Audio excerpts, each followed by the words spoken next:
now! What is up, everybody? My name is Mike Brown, aka ReviewKingMB, and if you couldn't tell, I just got done rewatching Batman and Robin. This movie came out in 1997. It is once again directed by Joel Schumacher.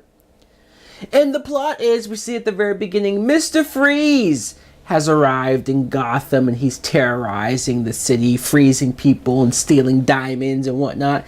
Batman and Robin are attempting to stop him until eventually he teams up with Poison Ivy and Bane. And now the three of them are vowing to take over the city and destroy the world and blah, blah, blah, blah, blah. Man, oh man. Every time I watch this, it blows my mind. I can't begin to fathom just how this movie got made. George Clooney as Batman / Bruce Wayne. George Clooney easily, by far, is the worst Batman of all time. And it's obviously not because of him being a bad actor. He's not a bad actor. He's a great actor, actually. You couldn't tell with this movie. It's just there's no effort put into his Batman. He does not give a shit about even portraying this character or disguising his voice. Hi, Freeze. I'm Batman.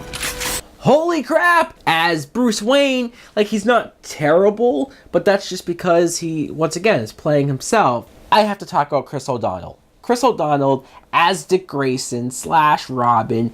I really liked Chris O'Donnell in the last movie. I don't know what happened here. He spends this whole movie whining, bitching and complaining to Batman, being a little bitch, being annoying as fuck.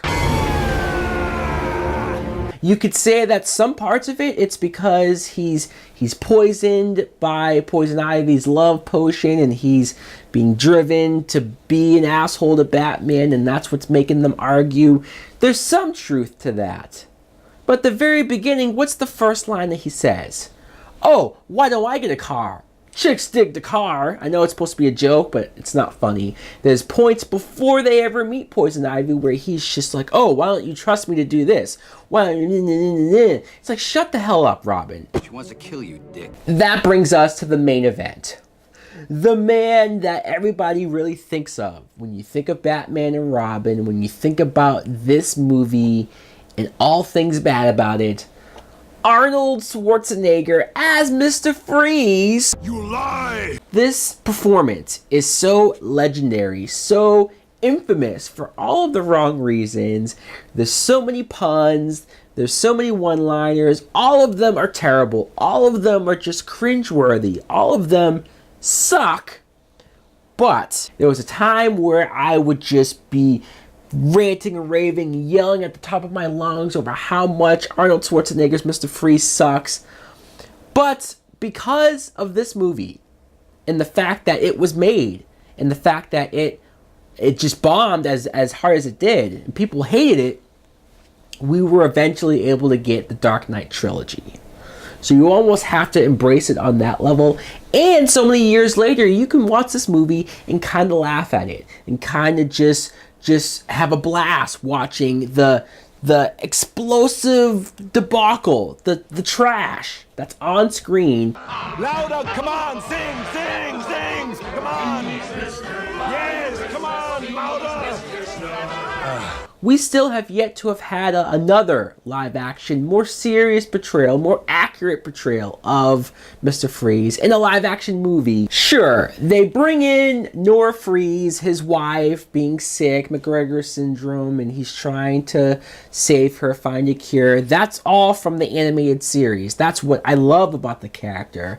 They bring it into this movie, and you're taking this rich and great material with Freeze and basically putting it in a joke movie, treating it like it's a joke. If I didn't laugh so many times while watching Arnold just really make a fool out of himself, embarrass himself with these puns galore, I would be even more mad about it. All right, everyone, chill. Uma Thurman as Poison Ivy. Look, she looks the part. She looks great in the Poison Ivy costume, and she looks hot too.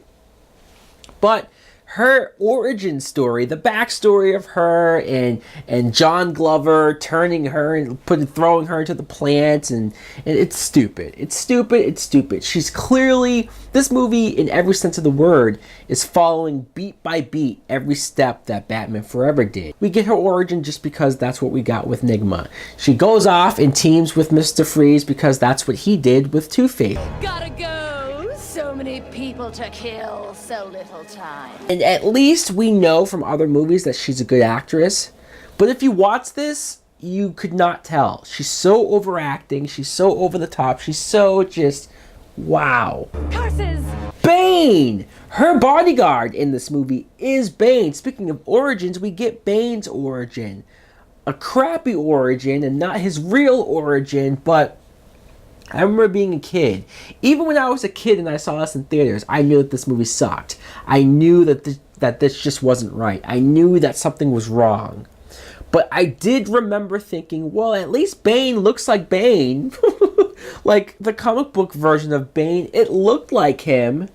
But then when he's with Poison Ivy and she has him dressed in trench coats and wearing a monkey outfit, and he's doing all this dumb stuff, and he says one word, like he's dumb. He acts dumb. This is not Bane. Once again, thank God we eventually got a better Bane in a movie eventually. But at the end of the film, how easily is he defeated? When he goes up against Robin and whoever that imposter as Batgirl is, they just literally knock the tube out of his head and he's done. And he shrinks down and it's sad, it's pathetic, just like a lot of stuff in this movie. But speaking of sad and pathetic, Alicia Silverstone is in this movie as Barbara, not Gordon. No, she's not Barbara Gordon, because she's not Commissioner Gordon's daughter in this movie like she is in the comics and the animated series and every other medium that Barbara Gordon's ever been in. No. And I get it, because Commissioner Gordon in this whole series has been wasted and hasn't really done anything substantial, so why make him a real character at this point? So I get why they didn't make her his daughter. So they have her be Alfred's niece.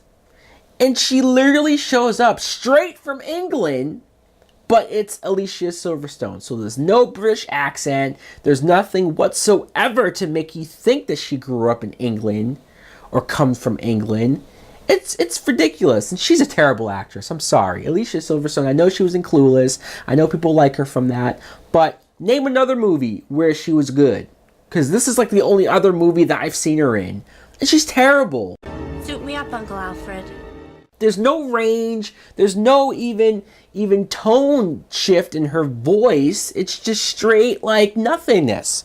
And there's a side plot of her sneaking out at night, motorcycle racing, that leads to nowhere. Literally leads to nowhere. All it is this, oh, she likes to sneak out. She has an edge to her. She's wearing a leather jacket. Look how cool she is. No, she's not. This is not Barbara Gordon. The whole, she has to look through the computer and she's trying to find out the secrets that Alfred has, and she's trying to guess the password. And her trying to figure out this password is laughable.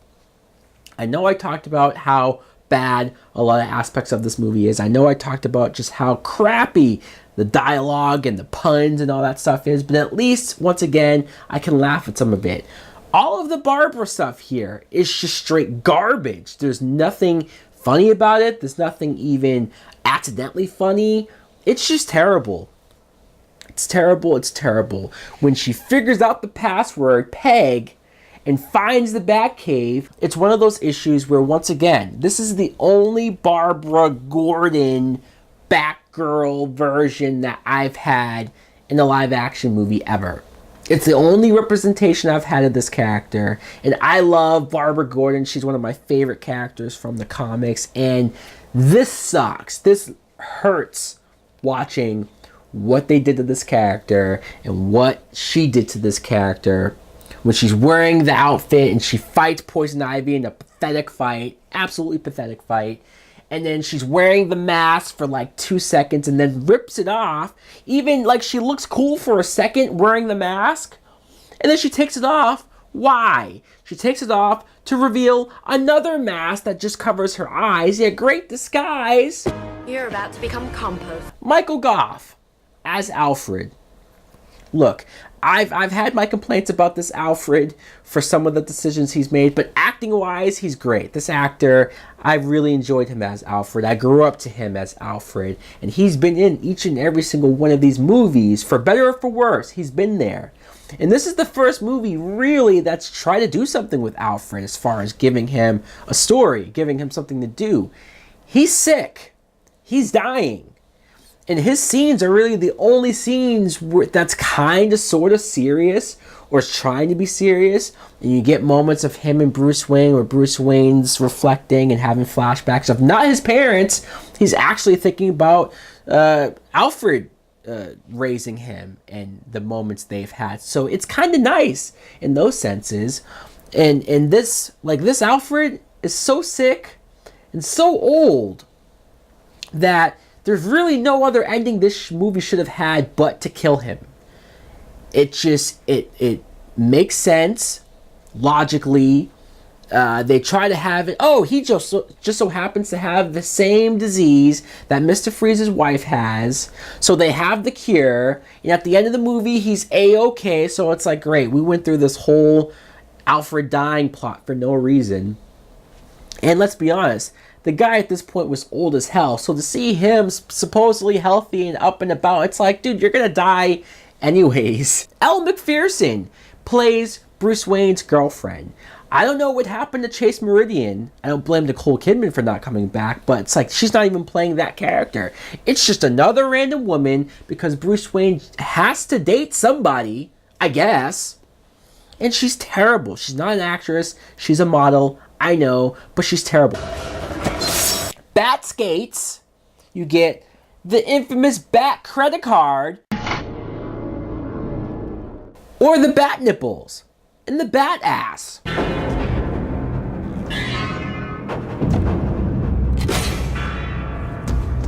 Now, technically, all of this was in Batman Forever, and nobody ever really addresses it for Batman Forever, me included. When you think of the Bat nipples and Bat ass, you think of this movie. Why? Because it's so much more in your face in this movie, let's be honest. And even Batgirl gets the Bat ass shots, and it's just, I don't get the infatuation with leather ass. I would be more mad. I would be more angry at Joel Schumacher. I would tear him a new one right now if he didn't apologize.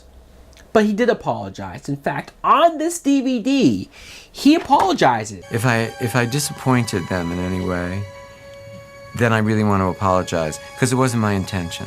My intention was just to entertain them. It takes a big man. You don't see a lot of directors apologize for their crappy movies. Is this movie terrible? Yes. Look, is this movie like a piece of shit? Yes.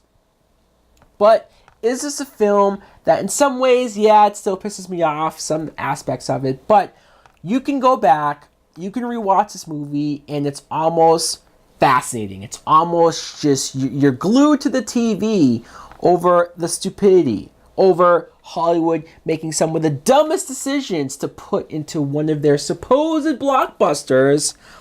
This film is amazing. It's amazing for all of the wrong reasons. Wow. Anyways, guys, let me know in the comments below. What do you think of Batman and Robin? It's probably clear that you hate it, but I want to know why. Like, what's the worst thing about this movie? For me, it's the treatment of Barbara Gordon. And the Bat credit card. $7 million. Never leave the cave without it. So, guys, let me know in the comments below. Thanks for watching. Like, comment, subscribe. Later!